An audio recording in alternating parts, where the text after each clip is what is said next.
உள்ளங்கால் எரிச்சல்.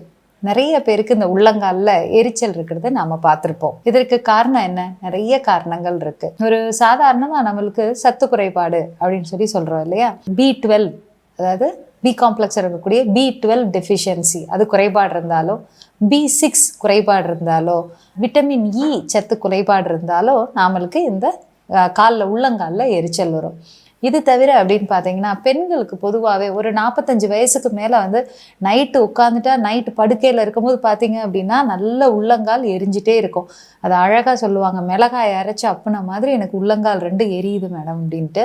ஸோ அந்த மாதிரி இருக்கக்கூடியது இந்த ஏஜ் குரூப்பில் 45 வயசுக்கு மேலே அப்படின்னு போனால் அதற்கு ஒன் அமாங் த ரீசன்ஸ் என்னென்னா மெனோபாஸ். நீங்கள் இப்போ மாதவிடாய் நிற்கக்கூடிய தருணத்தில் இருக்கும்போது உங்களுடைய ஈஸ்ட்ரோஜன் லெவல் ரொம்ப மாறக்கூடிய காரணத்தினால இதே போல் உள்ளங்காலில் எரிச்சல் வர்றதுக்கான வாய்ப்புகள் ரொம்ப இருக்குது.